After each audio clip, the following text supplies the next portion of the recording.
జై. ముందుగా సాయి భక్తులందరికీ నమస్కారం అండి. వీడియో చూస్తున్న ప్రతి ఒక్కరిపైన ఆ సాయునాథుని ఆశీస్సులు ఉండాలని, బాబా గారి భక్తులందరూ ఎప్పుడూ కూడా ఆనందంగా, సంతోషంగా వారి జీవితాన్ని గడపాలని మనస్ఫూర్తిగా కోరుకుంటూ ఈ వీడియోని స్టార్ట్ చేస్తున్నాను ఫ్రెండ్స్. ఈరోజు వీడియోలో బాబా గారు తన బిడ్డలతో ఈ విధంగా చెప్తూ ఉన్నారండి. బిడ్డా, నిన్ను కాపాడటానికి బయలుదేరానమ్మా. నేను చెప్పేది శ్రద్ధగా విను.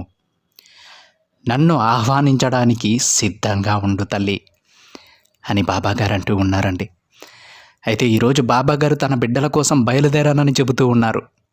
వాళ్ళున్నటువంటి ప్రమాదాల నుంచి తప్పించి వారికి ఒక మంచి మార్గాన్ని దిశానిర్దేశం చేసి వెళ్తానని బాబాగారు అంటూ ఉన్నారండి. ఏ విధంగా నేను రాబోతూ ఉన్నానో, ఎవరి రూపంలో నేను నిన్ను కటాక్షించబోతున్నానో నేను చెబుతానమ్మా, శ్రద్ధగా వినమని బాబాగారు అంటూ ఉన్నారు.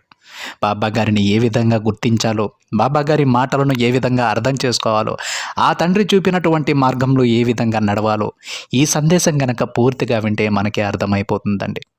బాబాగారు తన సచ్చరిత్రలో మనకెప్పుడో చెప్పి ఉన్నారండి. బిడ్డా, నువ్వు నన్ను ఏది అడగాలన్నా సరే, నీ కోరిక నెరవేరాలన్నా సరే, నువ్వు ఏ ప్రశ్న నన్ను అడగాలన్నా సరే నిర్భయంగా నన్ను అడుగు. నా సమాధి నుంచే నీకు సమాధానం దొరుకుతుంది తల్లి అని బాబాగారు ఎన్నో మార్లు ఎన్నో సందేశాలలో చెప్పున్నారు. అదేవిధంగా తన సచ్చరిత్రలో చెప్పున్నారు. ఆయన చెప్పినట్టుగానే ఈరోజు వరకు చేస్తూ ఉన్నారు. మనం ఏ కోరిక కోరినా, ఏ కష్టం నుంచి బయటపడాలన్నా, ఎలాంటి భయం భ్రాంతులకు మనం గురైనా ప్రతి ఒక్కదానికి, ప్రతి ప్రశ్నకు సమాధానాన్ని బాబాగారు చెబుతారు. ప్రతి కష్టం నుంచి మనల్ని బయటకు తీసుకువస్తారు. ఇదంతా కూడా మనకు తెలిసిందే. ఎన్నెన్నో సమస్యల నుంచి మనం ఈరోజు వరకు బయటపడి ఉన్నాం. ఆ సమస్యలు అనేవి వస్తూ ఉంటాయి, పోతూ ఉంటాయి. మనం ఇంతకుముందే చెప్పుకున్నాం. బాబాగారు ఏది చేసినా, ఎటువంటి కష్టం మనకు వచ్చినా సరే అది ఆ తండ్రి పెట్టేటువంటి పరీక్షే. కానీ ఆ పరీక్షల వల్ల తన బిడ్డలు బలంగా తయారవ్వాలని, ఎంతో సమర్థవంతంగా ఎదగాలని బాబాగారు పెట్టేటువంటి పరీక్షలే అవి. ఒక్కసారి శ్రద్ధగా ఆలోచించండి. మనం ఎక్కడికైనా సరే ఒక ఉద్యోగం కోసం వెళ్ళినప్పుడు వాళ్ళు వెంటనే మనకు ఆ ఉద్యోగాన్ని ఇవ్వరండి. వీళ్ళు ఈ పనికి సమర్థవంతులా కాదా అనేటువంటి విషయాన్ని నిర్ధారించుకొని ఇస్తారు.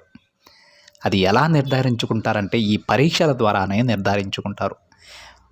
ఇది తెలియని విషయమేమి కాదు కదా, ప్రతి ఒక్కరికి తెలిసే ఉంటుంది. ఎన్నో రాత పరీక్షలు రాయాల్సి ఉంటుంది.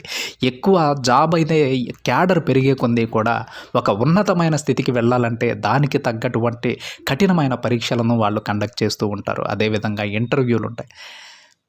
చాలామంది ఈ రోజుల్లో చదువుకున్నటువంటి చాలామందికి ఈ విషయాలు తెలుసు కదా. మరి